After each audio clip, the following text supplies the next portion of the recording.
Assalamualaikum warahmatullahi wabarakatuh.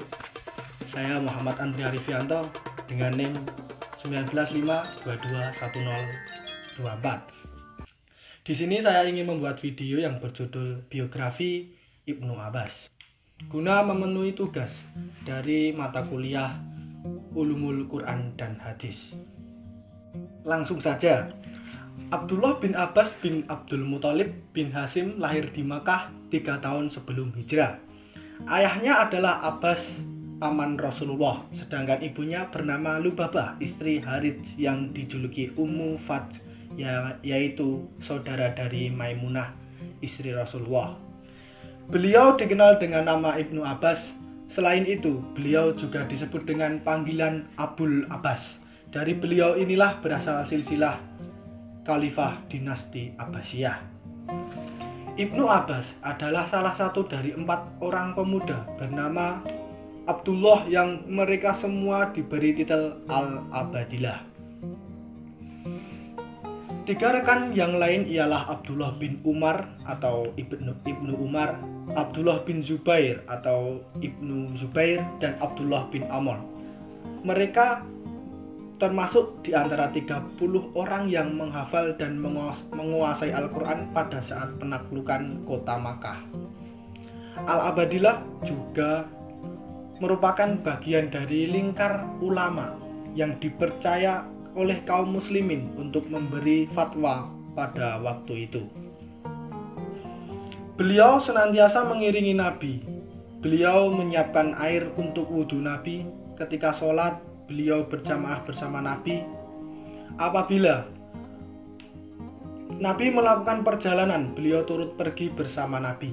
Beliau juga kerap menghadiri majelis-majelis Nabi. Akibat interaksi yang sedemikian itulah, beliau banyak mengingat dan mengambil pelajaran dari setiap perkataan dan perbuatan Nabi. Dalam pada itu, Nabi pun mengajari dan mendoakan beliau.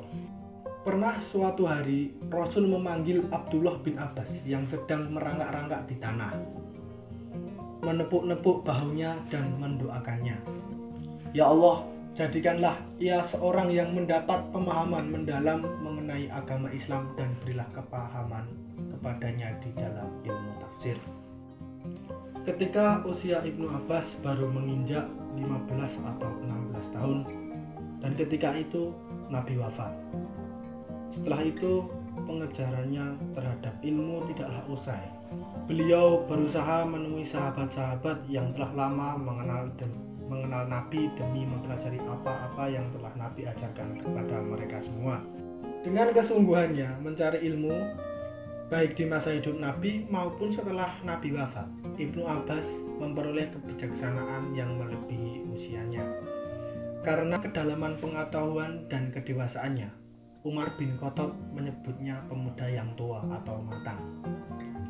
Khalifah Umar sering melibatkan ke dalam pemecahan permasalahan-permasalahan penting negara. Malah kerap mengedepankan pendapat Ibnu Abbas ketimbang pendapat sahabat-sahabat senior lain. Argumennya yang cerdik dan cerdas, bijak, logis, lembut, serta mengarah pada perdamaian membuatnya andal dalam menyelesaikan perselisihan dan perdebatan. Beliau menggunakan debat hanya untuk mendapatkan dan mengetahui kebenaran, bukan untuk pamer kepintaran atau menjatuhkan lawan debat. Hatinya bersih dan jiwanya suci, bebas dari dendam, serta selalu mengharapkan kebaikan bagi setiap orang, baik yang dikenal maupun tidak. Perawakan Ibnu Abbas tinggi tapi tidak kurus, sikapnya tenang dan wajah berseri. Ia terpuji, memiliki budi pekerti yang mulia, rendah hati, simpatik, empatik, penuh kecintaan, ramah dan akrab, namun tegas dan tidak suka melakukan perbuatan sia-sia. Sebagaimana lazimnya kala itu, pejabat pemerintahan adalah orang-orang yang alim. Ibnu Abbas pun pernah menduduki posisi gubernur di Basrah pada masa kekhalifahan Ali.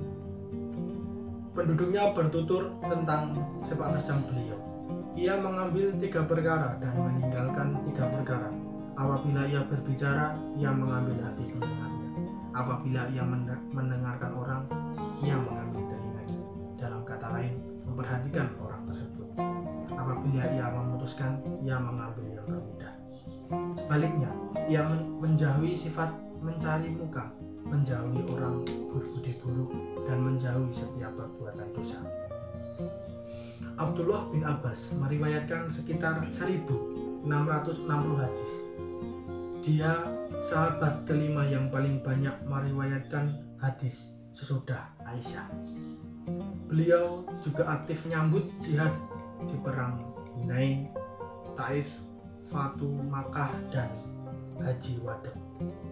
Selepas masa Rasul, ia juga menyaksikan penaklukan Afrika bersama Ibnu Abu As-Saroh, perang Jamal, dan perang Siffin bersama Ali bin Abi Thalib. Pada akhir masa hidupnya, Ibnu Abbas mengalami kebutaan. Beliau menetap di Taif hingga wafat pada tahun 68 Hijriah di usia 71 tahun. Demikianlah Ibnu Abbas memiliki kekayaan besar berupa ilmu, pengetahuan, serta akhlak ulama. Demikianlah sedikit cerita biografi mengenai Ibnu Abbas.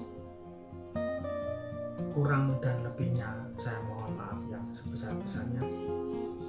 Wallahul muwaffiq ila aqwamit thoriq. Assalamualaikum warahmatullahi wabarakatuh.